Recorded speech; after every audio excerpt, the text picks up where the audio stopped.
रसिको,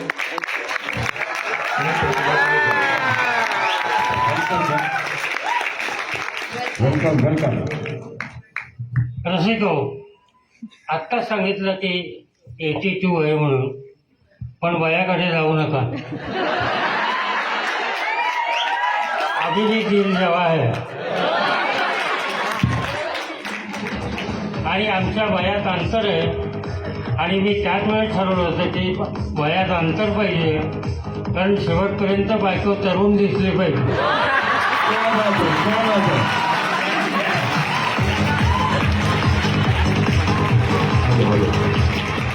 आणि आता एक दोघं म्हणून शेर ऐकवतं. आत्ता ते असे दिसते, तरुणपणात काय असेल. आणि त्यावेळेस बँक सुटली. आज काय होय तुम्हाला? आता देण्यासारखं काही नाही. पण आठवलं काही मिळेल ना.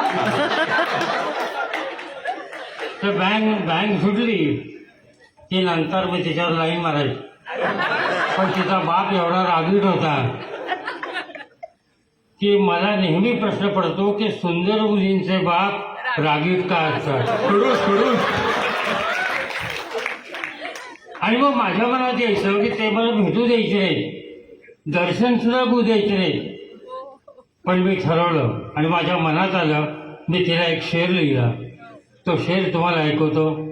आणि त्याच्यानंतर ती पण कविता करते, शायरी करते. तिने मला उलट उत्तर दिलं, तेही तुम्ही ऐका. मी तिला म्हटलं, खुदा करे हसीनों के बाप मर जाए, खुदा करे हसीनों के माँ बाप मर जाए, अर्थी उठाने के बहाने हम उनके घर जाए.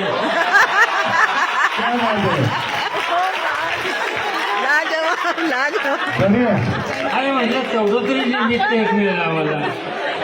अर्थी उठाने के बहाने हम उनके घर जाए. पण हा शेर तिला खूप लागला. बरोबर आहे, आई वडिलांविषयी असं म्हटलंय. त्याच्यानंतर तिने मला जे उत्तर दिलं ना, ते फार मार्मिक आहे.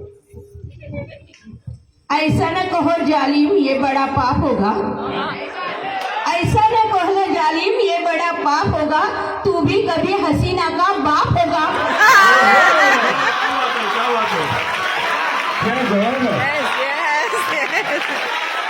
Once more, sir. Once more. आणि Sir, once more. आनंदाची गोष्ट आणि परमेश्वराची कृपा अशी की खरोखरच सुंदर मुलीचा बाप झालोय. ती मुलगी तुम्ही सगळे ओळखता, तुम्हाला माहिती आहे सगळ्यांना. तारक मेहता मधली माधवी भिडे.